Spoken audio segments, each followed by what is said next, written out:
Hello everyone, welcome to Global Online. This is Ankita Sood. So MPSET paper 1 के final revision में 20 minutes में आज हम people development and environment unit के हर एक इम्पॉर्टेंट टॉपिक को कवर करेंगे, जो कि इस कम समय में भी आप लोगों को क्विक रिवीजन में हेल्प कर सकता है।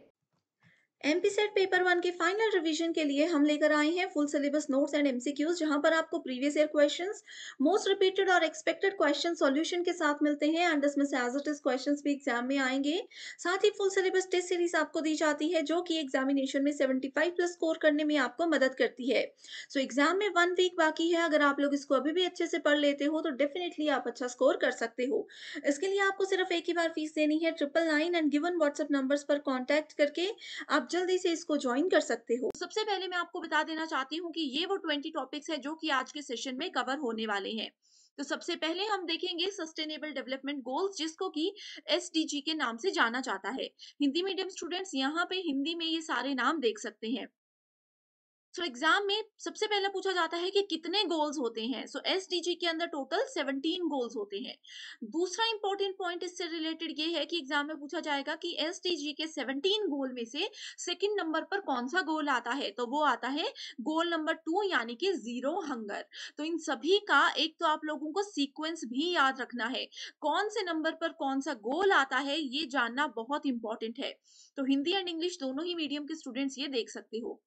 नेक्स्ट टॉपिक आ जाता है हमारे पास एमडीजी। एमडीजी का मतलब होता है मिलेनियम डेवलपमेंट गोल्स। इसमें सिर्फ 8 ही गोल्स हमारे पास होते हैं।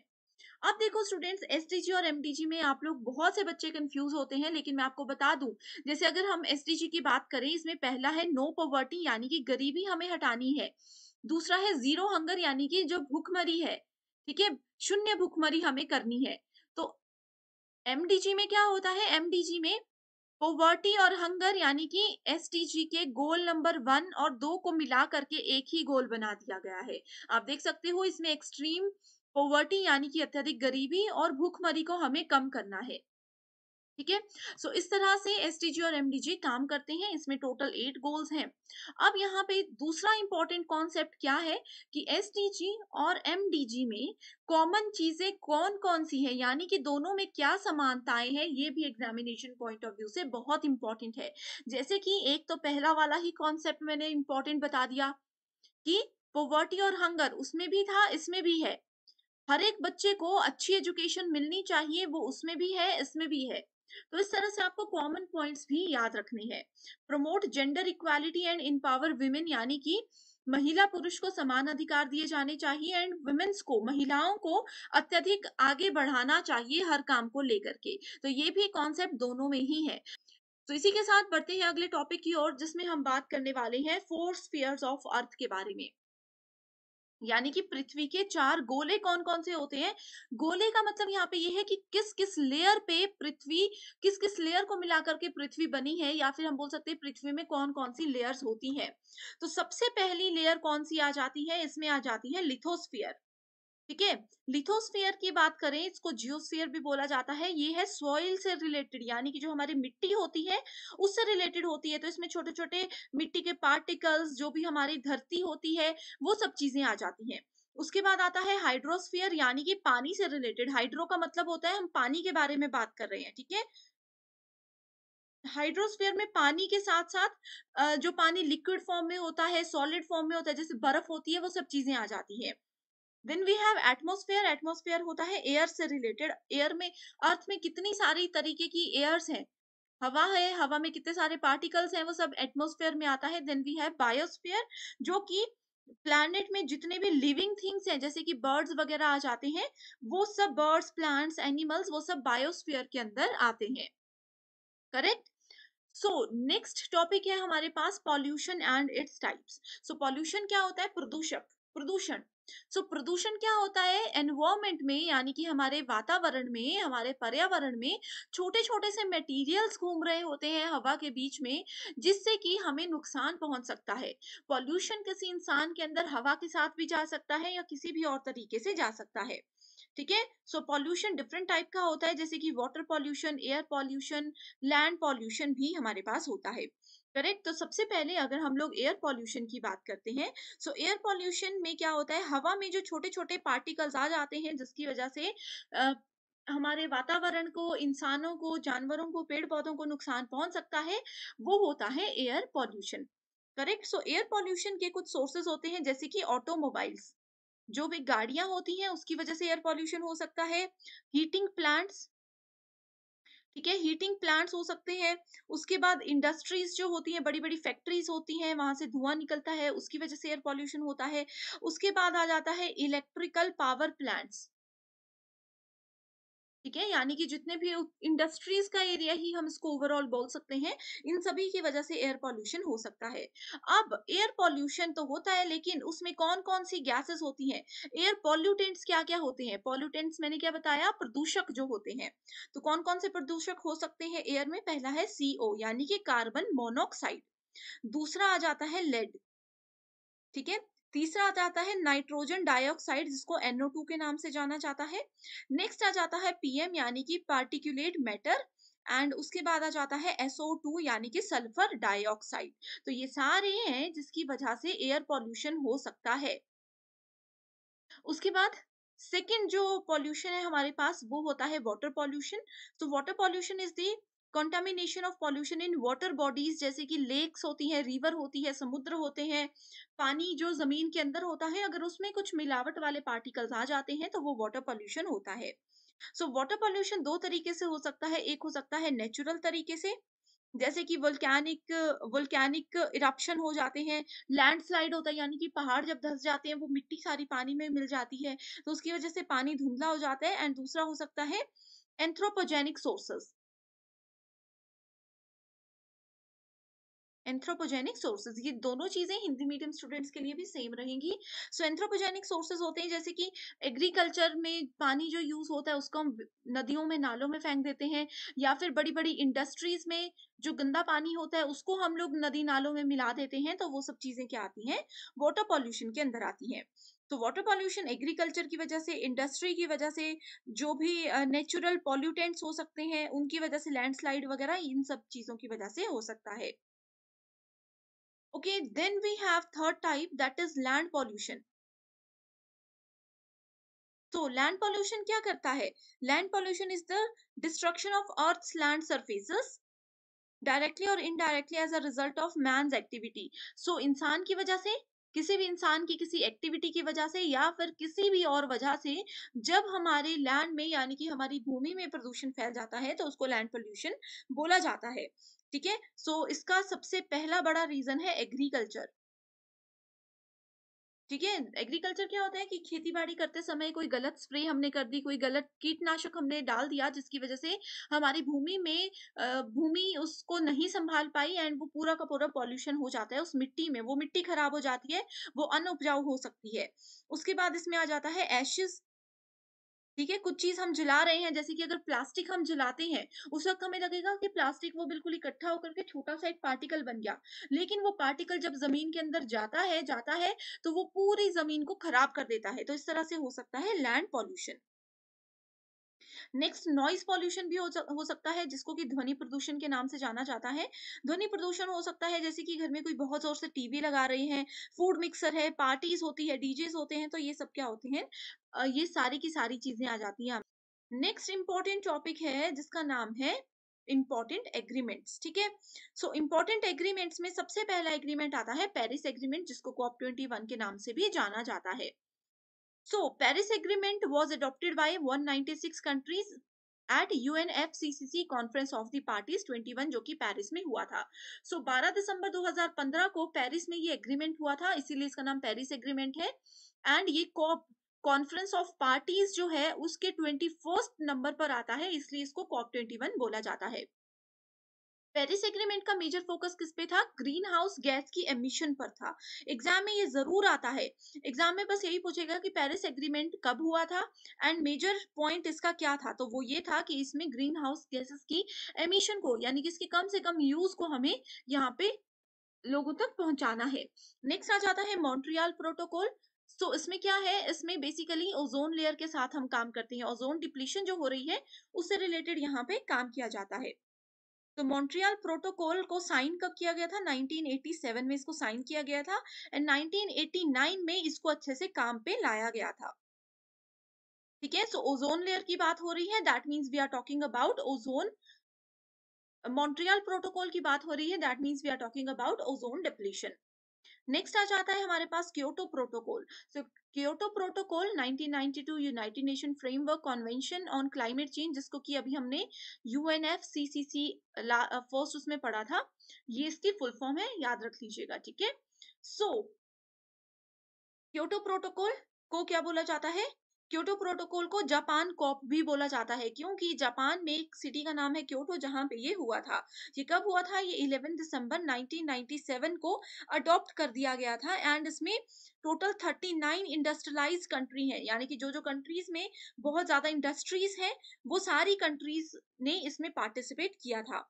And under this, a country can finance carbon dioxide saving measures in another country and thus offset its own emission।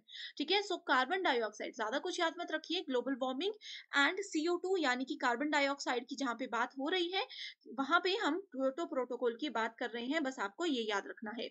Next है रियो समिट। रियो समिट में इसको हम रियो अर्थ समिट, अजेंडा 21, रियो डिक्लेरेशन या फिर सिंपली अर्थ summit के नाम से भी जानते हैं। इसको 3 से लेकर के 14 जून 1992 के बीच में इसका हुआ था काम। ओके। नेक्स्ट आ जाता है international solar alliance. International solar alliance जो है, इसको कब लाया गया था फोर्स में? ये आप लोगों के लिए एक होमवर्क क्वेश्चन है कि इसको कब फोर्स में लाया गया था। ये action oriented member driven collaborative platform है for increase deployment of solar energy. इसमें यही बोला गया है कि ज्यादा से ज्यादा हम लोग सोलर एनर्जी पे काम करें, ताकि क्या हो सकता है, क्योंकि ये फ्री एनर्जी है एंड 100% हम लोगों को प्योर एनर्जी मिल रही है। अगर हम ज्यादा से ज्यादा सोलर एनर्जी को यूज करेंगे तो हमें आर्टिफिशियल एनर्जी बनाने की जरूरत नहीं है। इसीलिए आपने देखा होगा कि आज के समय पे सोलर पावर प्लांट्स, ठीक है, सोलर लाइट्स घरों में यूज होती है, स्ट्रीट लाइट सोलर बेस्ड है, मोबाइल चार्जर सोलर बेस्ड है, तो इसीलिए यहाँ पे किया गया है इस चीज पर फोकस। अभी देखो स्टूडेंट्स, 26 जनवरी 2023, अगर आप लोगों ने जो दिल्ली में परेड होती है वो परेड देखी होगी, तो इंटरनेशनल सोलर अलायंस की ओर से भी वहां पे एक झांकी निकाली गई थी एंड उसमें उन्होंने ये साफ साफ बताया था कि इंडिया में एक कौन सा वो ऐसा स्टेट है जो कि 100% सोलर पावर का अब यूज कर रहा है। ये अगर आप लोगों ने नहीं सुना था तो आप इसको जल्दी से गूगल पे सर्च करके मुझे कमेंट करके बता सकते हो। एंड अगर आपको इसका आंसर नहीं पता तो भी आप मुझे कमेंट करके बताइए, मैं आपको वहां पर ही रिप्लाई कर दूंगी। ये होमवर्क क्वेश्चन मैं आपको इसलिए दे रही हूँ स्टूडेंट्स, क्योंकि देखो इसमें क्या है, इसमें as it is question exam में आएगा कि इंडिया का कौन सा स्टेट 100% अभी सोलर एनर्जी का यूज कर रहा है। नेक्स्ट अगर हम लोग बात करें ग्लोबल वार्मिंग की, सो ग्लोबल वार्मिंग पर जाने से पहले स्टूडेंट्स एक चीज और मैं आप लोगों को बता देना चाहती हूँ कि क्लोरोफ्लोरोकार्बन्स क्या होते हैं। ठीक है, एग्जामिनेशन पॉइंट ऑफ व्यू से इंपॉर्टेंट है। सो इसको CFC बोला जाता है, क्लोरोफ्लोरोकार्बन्स। सो क्लोरोफ्लोरोकार्बन आता कहाँ से है, क्या क्या इसके सोर्सेस हैं? सो ओजोन के जो पार्टिकल्स होते हैं which provide the earth with protective layer against UV radiation, CFCs are extremely dangerous when discharge into the atmosphere. So अगर क्लोरोफ्लोरोकार्बन एटमॉस्फेयर में फैल जाती है तो वो बहुत ही ज्यादा नुकसान हम लोगों को पहुंचा सकती है। बहुत सारी कंट्रीज ऐसी हैं जिन्होंने 1995 में ये एक डिसीजन लिया था कि अब वो क्लोरोफ्लोरोकार्बन को बनाना जो है बंद कर देगी, उसका यूज करना भी बंद कर देगी। अब इस गैस को क्यों रोका गया है? क्योंकि इसके ह्यूमंस पर बहुत इफेक्ट है, एनवायरमेंट पर भी है, ह्यूमन पर भी है। अगर ये डायरेक्टली किसी के फिजिकल कांटेक्ट में आ जाती है तो उसकी वजह से बहुत सारी स्किन प्रॉब्लम्स हो सकती है, लोगों को सांस लेने में दिक्कत हो सकती है, डाइजेशन यानी कि हमारी पाचन क्रिया खराब हो सकती है। करेक्ट। सो इस तरह की बहुत सी चीजें हैं जिसकी वजह से इसको रोका गया है। इससे सांस लेने में प्रॉब्लम होगी, हार्ट की प्रॉब्लम हो सकती है, किडनी लीवर ये सब डैमेज हो सकते हैं क्लोरोफ्लोरोकार्बन की वजह से। दूसरा इंपॉर्टेंट यहाँ पे टॉपिक हम देखने वाले हैं ग्रीन हाउस गैसेस। अभी हम लोगों ने ये पढ़ा कि प्रोटोकॉल इसके लिए स्पेशली बनाया गया है। सो ग्रीन हाउस गैसेस क्या करती है? Gas, it is a gas that absorbs and emits infrared radiation.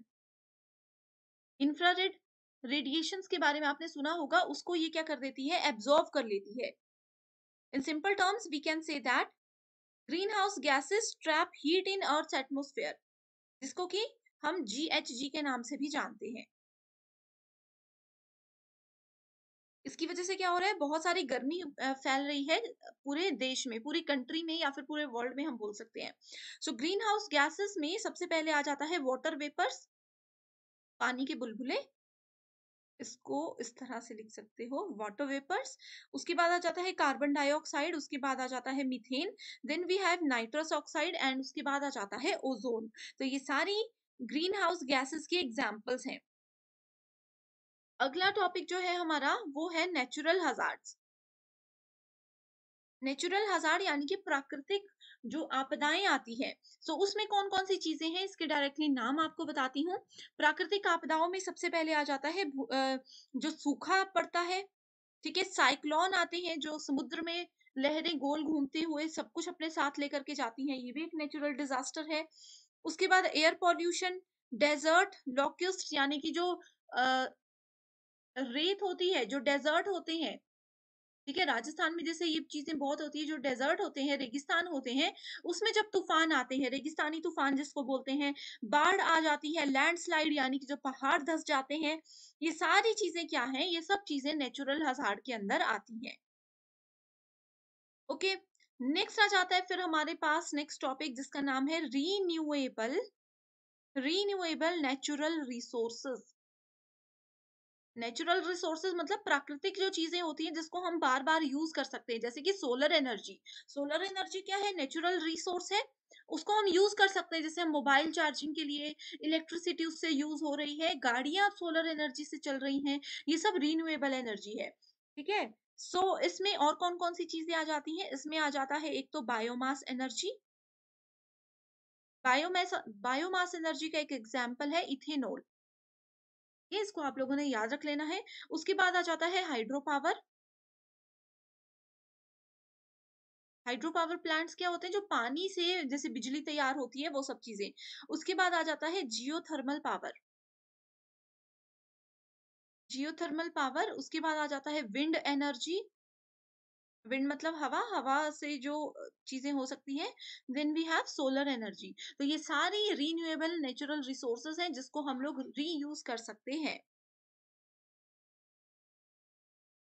Okay, so next आ जाता है पॉइंट जो कि है क्लाइमेट चेंज। क्लाइमेट चेंज का मतलब क्या होता है, क्लाइमेट चेंज का मतलब होता है पर्यावरण में जो परिवर्तन हो रहे हैं, ठीक है। सो पर्यावरण में सबसे ज्यादा परिवर्तन आपने ये देखा होगा जिसका नाम है ग्लोबल वार्मिंग, ठीक है। सो ये हमारा टॉपिक है ग्लोबल वार्मिंग। मैं डायरेक्टली यहीं पे समझा देती हूँ। आपने देखा होगा कि गर्मियों के समय में बहुत ज्यादा गर्मी होती है जो कि असहनीय होती है, बहुत से लोग इसकी वजह से मर भी जाते हैं, ठीक है। सो क्लाइमेट चेंज का सबसे बड़ा कारण है ग्लोबल वार्मिंग, जो ग्लोबल टेम्परेचर, पूरे विश्व का तापमान बढ़ रहा है, ग्लेशियर्स पिघल रहे हैं, ठीक है। जो ओशन है, जो समुद्र है, वो गर्म हो रहे हैं, आइस शीट्स पिघल रही हैं, ठीक है। बर्फ की जो परतें होती हैं हिमालयाज में वो पिघल रही हैं, ठीक है। ग्लेशियर्स टूट रहे हैं, पानी का जो स्तर होता है समुद्रों में वो बढ़ रहा है, ठीक है। इसी तरह से बहुत सारी चीजें हैं जो कि क्लाइमेट चेंज के लिए है। अब क्लाइमेट चेंज का कारण क्या है, इसकी कॉजेस क्या है। पहला तो है इंक्रीज जो हो रहा है ग्रीन हाउस गैसेस का। हमने देखो ग्रीन हाउस गैसेस भी पढ़ा, इसको रोकने के लिए जो प्रोटोकॉल बना है वो भी पढ़ा, तो इसकी वजह से भी क्लाइमेट में परिवर्तन आ सकता है, ठीक है। सो ग्रीन हाउस गैसेस में जैसे कि मैंने आपको बताया, nitrous oxide NO2, carbon dioxide CO2, water vapour H2O, then methane CH4 and chlorofluorocarbon, ये सब चीजें आती है।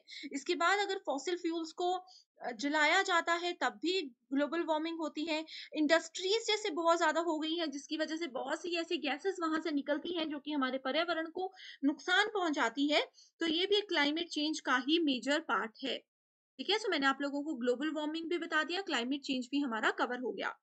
नेक्स्ट आ जाता है कॉप, जिसको बोला जाता है conference of parties. So COP क्या है, कॉप एक सुप्रीम डिसीजन मेकिंग बॉडी है जिसमें कि डिफरेंट कन्वेंशंस को बनाया गया है। डिसीजन किस के बारे में लिए जाते हैं, डिसीजन लिए जाते हैं कि कैसे हम अपने अर्थ को बचा सकें, ठीक है। इसमें बहुत सारी कंट्रीज पार्टिसिपेट करती हैं, जैसे कि कुछ कॉप में 196 कंट्री है, कुछ कॉप में कुछ और कंट्रीज हैं। सो बहुत सारी कंट्रीज इसमें डिसीजन लेती हैं कि ग्लोबली यानी कि पूरे वर्ल्ड लेवल पर जो भी बड़ी बड़ी प्रॉब्लम्स हो रही हैं उनको हम कैसे कंट्रोल करके अपने एनवायरमेंट को, अपने पर्यावरण को बचा सकें। सो कॉप की हर साल मीटिंग्स होती हैं, जैसे कि अगर हम बात करें COP27 की। सो COP27 कहाँ पर हुआ? इजिप्ट में हुआ। ठीक है, नवंबर 2022 में ये हुआ था, एग्जाम के लिए इंपॉर्टेंट है। उसके बाद आता है COP26। COP26 कहाँ हुआ था? ये ग्रास गो में हुआ था। ठीक है, जो कि नॉर्थर्न आयरलैंड में है। ये भी नवंबर नवंबर 2021 में हुआ था। उसके बाद 2020 में कोरोना की वजह से कुछ भी नहीं हो पाया था। देन उससे पहले COP25 हुआ था, जो कि स्पेन में हुआ था। ये हुआ था दिसंबर 2019 में। अब क्योंकि 2023 आ गया है, अब COP28 होने वाला है। आप लोगों के लिए ये होमवर्क क्वेश्चन है कि मुझे बताइए COP28 2023 में कब और कहां पर होने वाला है।